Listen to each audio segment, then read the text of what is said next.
Hi friends, welcome to నక్షత్రస్ world. Night నేను అంట్లన్నీ తోమేసి పడుకున్నానండి. పొద్దున్న కొంచెం చాలా ఫ్రెష్గా ఉంటుంది నాకు. సో ఇదండి కిచెన్. టీ పెట్టేసుకుంటున్నాను బ్రష్ చేసుకొని.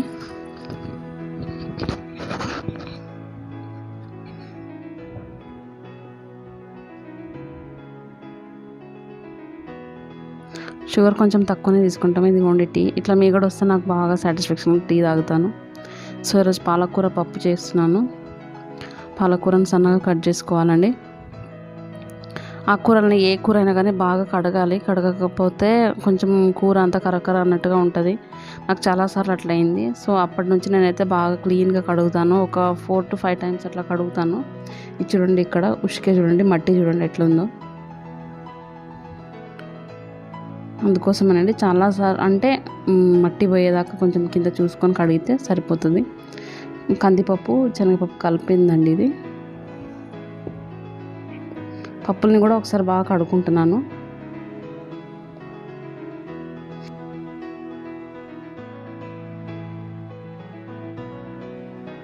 దీన్ని మంచిగా కడగడం వల్ల మనకు కూడా బాగుంటుంది. పప్పు కడిగేసి పెట్టుకున్నాక అందులో పాలకూర వేసుకుంటున్నాను. తర్వాత ఉడకడానికి సరిపడేంత నీళ్ళు వేసుకొని, అంటే కొంచెమే మనకు పప్పుకి సరిపోని నీళ్ళే సరిపోతాయి. ఆకుకూరకు సపరేట్గా ఎక్కువ నీళ్ళేం పట్టవు. 3 విజిల్ వచ్చేదాకా కుక్కర్ పెట్టాలండి. ఇక్కడ నేను చింతపండు చూసుకొని క్లీన్ చేసుకొని కడుక్కుంటాను. ఒక్కొక్కసారి పురుగులు ఉంటే మనకు కనిపించవు కదా, అందుకోసం నేను పప్పు పెట్టగానే ఫస్ట్ చింతపండు నానబెడతానండి. ఏదైనా కానీ మార్కెట్ నుంచి డైరెక్ట్గా మన ఇంటికే రాదు కదా, అందుకోసమే ఏదన్నా కొంచెం కడుక్కొని వాడడం వల్ల మనకే బెస్ట్ అండి. చూడండి, ఒకసారి కడిగేసాను. ఒకసారి కడగగానే చింతపండు ఏం కడుక్కొని పోదు. సో ఒకసారి నీళ్ళలో వేసి తీసి మళ్ళీ నానబెడుతున్నాను. ఇక్కడ నేను పోపు కోసం అల్లం వెల్లుల్లిపాయ దంచుకుంటున్నాను.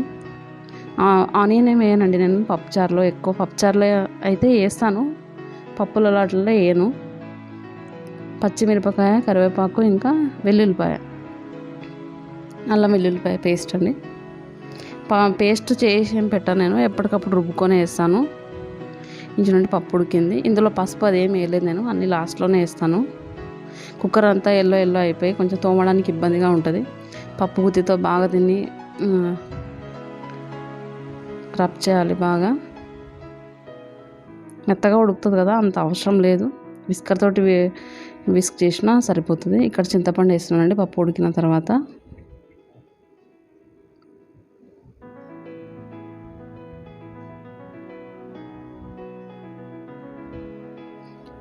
పోపుకి అదే కుక్కర్లో నేను పోపు వేసుకుంటున్నాను. ఆవాలు, జీలకర్ర, నేను కొంచెం ఇంగువ వాడతాను ఒక్కొక్కసారి కొన్ని వంటలలో.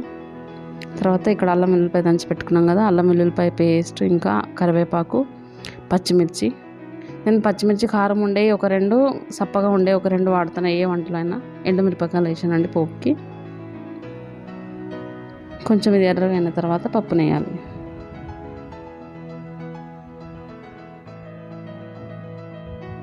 తర్వాత ఇందులో పసుపు, ఉప్పు, రుచికి సరిపడా ఉప్పు, కారం అన్నీ వేసుకొని దీన్ని బాగా మరిగించుకుంటే సరిపోతుందండి. చూడండి, మనం ఏ వంట వండి ఉప్పు, కారం, పసుపు వేయడంతో టేస్ట్ ఉంటుంది కూరలకి. అది సరిగా చూసుకొని వేయాలంతే. చూడండి, పోపు అయిపోయింది, మరుగుతుంది. నేను కాసేపు నురుగు పోయేదాకా బాగానే మరిగిస్తానండి పప్పు. అట్లా ఏదైనా చేస్తే పప్పుచారు కూడా సేమ్ అంతే, చాలాసేపు మరిగిస్తాను. దానివల్ల కొంచెం టేస్ట్ ఇంకా ఎక్కువ వస్తుంది. అది మరిగే లోపల నేను ఇక్కడ అంట్లుండే కదా పొద్దున్న టిఫిన్ దోశ, అది అవన్నీ కడిగేస్తున్నాను. రోజు నేను ఇట్లా సింక్ అన్ని కంప్లీట్గా కడుక్కుంటాను. ఇట్లా ఉండడం అనేది బొద్దింకలు అవి ఏమి కావు, నీట్గా ఉంటుంది. మనకు కూడా స్మెల్ అట్లా ఏం రాదు.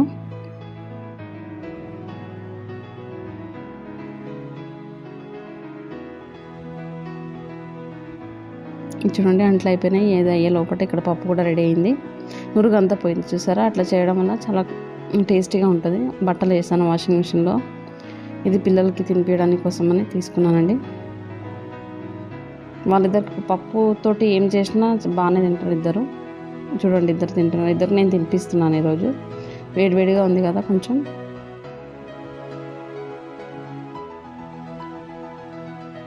మా వాళ్ళు ఆల్మోస్ట్ నేను ఏది చేసినా చాలా మంచిగా పిల్లలతో సహా మంచిగా తింటారు. సో అది నాకు చాలా అంటే చాలా సాటిస్ఫాక్షన్ అనిపిస్తుంది.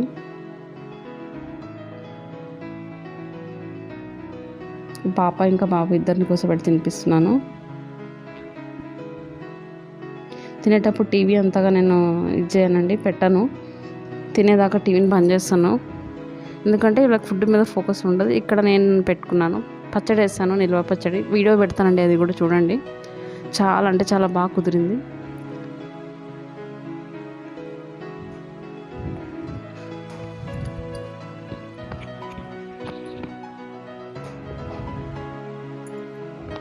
మధ్యాహ్నం 12-1 అట్లా నేను పడుకోబెట్టేశాను. రోజు ఆల్మోస్ట్ వీళ్ళకి అన్నం పెట్టేసి పడుకోబెడతాను. ఎండ కదా, కొంచెం వాళ్ళకు కూడా బయట ఆడుకునేదానికన్నా పడుకుంటే వాళ్ళకి రెస్ట్ ఉంటుందని. తర్వాత బట్టలు వేసాను కదా, అవి ఉతకడం అయిపోయింది. సో అవి తీసేసాను, మళ్ళీ వేరే బట్టలు వేసాను.